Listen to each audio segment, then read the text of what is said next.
Hi, and welcome to A Punk with Toys. My name is Lawrence, and today in this classic review, we're going to take a look at the third vehicle in this series that I'm doing, and that is the HAL, also known as the Heavy Artillery Laser. And this goes back to what we talked about not too long ago on my live stream about the weapons of G.I. Joe, and everyone talks about how they're so realistic. Well, I don't know how realistic this was, and this was series 1, but let's be honest, it was a lot of fun. So anyway, we're going to take a look at this figure. It's got these 2 cannons on it. It's got his nice little seat, and yes, as you've already seen, Grand Slam will obviously be added onto this when we take our pictures, and we'll see how he actually sits and how this whole thing works. And we're going to look at all the detail on it.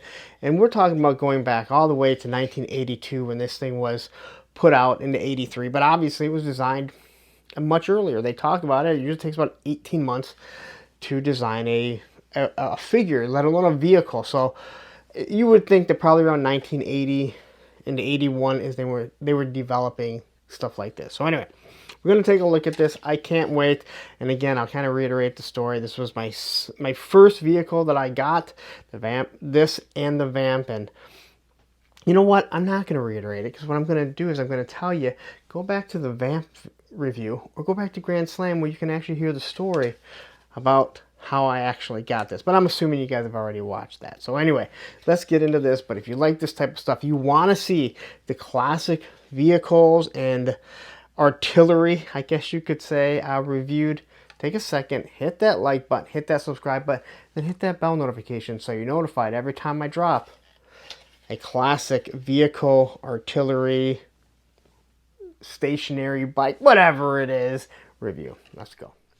All right, so here we have the HAL, and as I mentioned, this is one of the first things that I had, and I'm really looking forward to looking at this, because I don't believe I've ever really sat there and looked at the detail. So this is not my original. I acquired this back a few years ago, probably 2022, 2021, when we went to St. Louis.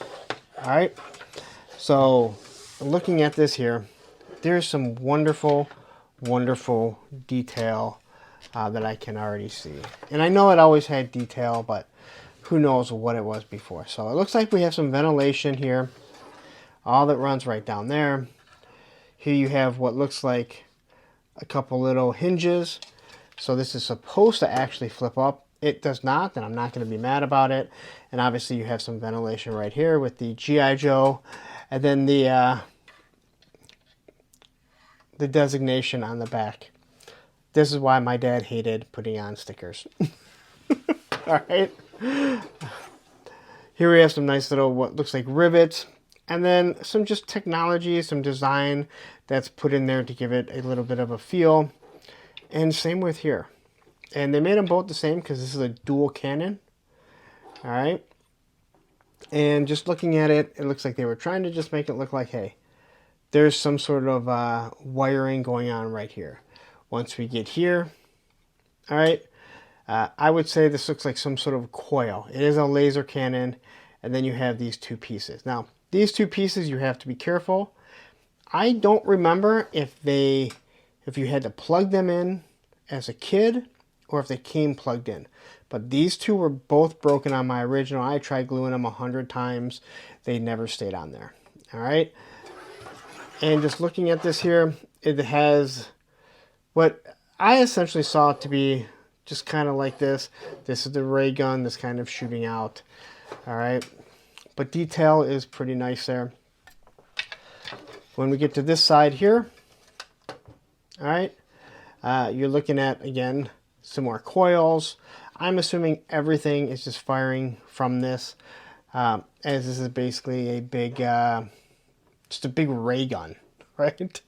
So there's no ammunition in it. There's probably no real recoil to it, but who knows? It's your imagination. You do what you need to do. We have the star for the United States right there. Just a little bit of lip here.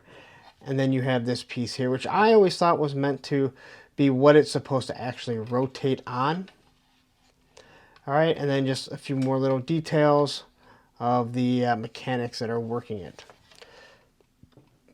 It is sitting on some wheels. They both spin on the same at the same time. They're on the same shaft. And then you got these lug nuts just running completely around it, and you can see that it's sitting on the wheel. And here's the tire with pretty much the exact same tread design that we had with the Vamp. All right.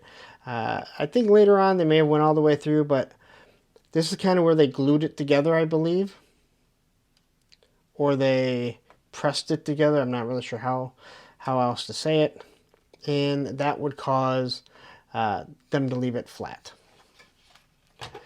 All right, and then on this side, here is where our Grand Slam is going to sit. First, you have this step up. All right. Now, just thinking about the detail, the idea of, hey, how is he going to get up there? Now, this is already a little too high to begin with, but as a kid, I just remember thinking they put a little step up there. Here is the peg, and if I'm correct, this is the first time I can remember a peg being used, all right? So, this is going to escalate up and down, and right there, you're going to peg one foot in there so he doesn't fall out. There's no seatbelt on it.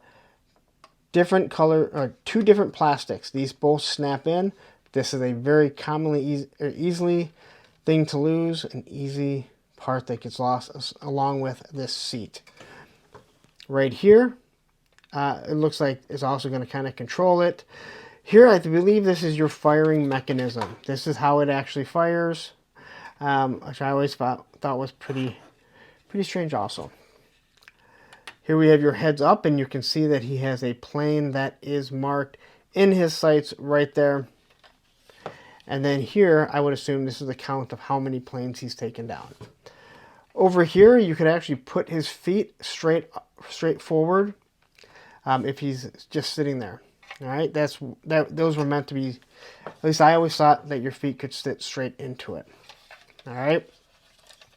Now all the way onto the back here, you can see all this design throughout the mechanism where you're going to be able to tow it.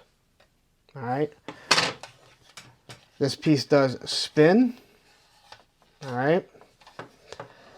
You have the arm or the foot that comes out, which is very useful because if it sits like this too much, it falls, and this is how you end up breaking the barrels off.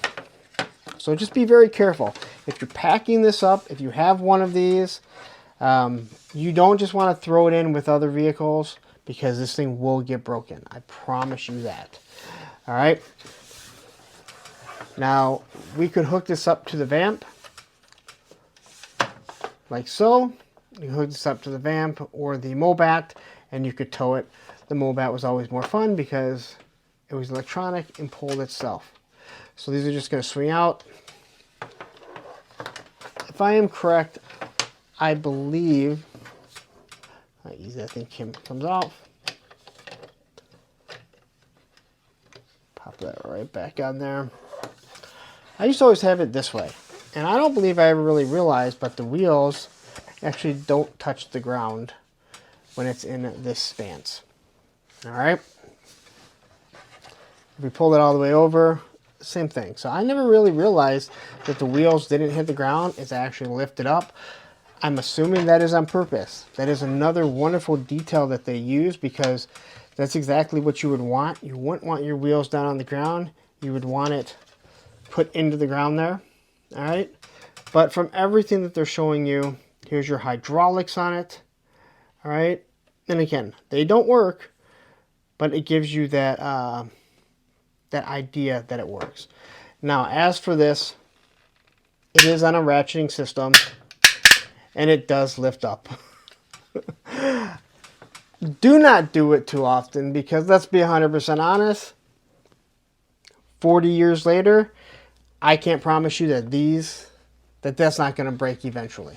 So just be very careful. And on the back here, we have some sort of fan that's going to cool this all down. Look at this nice little electronic that's just kind of running right up there. It looks like a little a hatch. You're not escaping from there. That is for sure.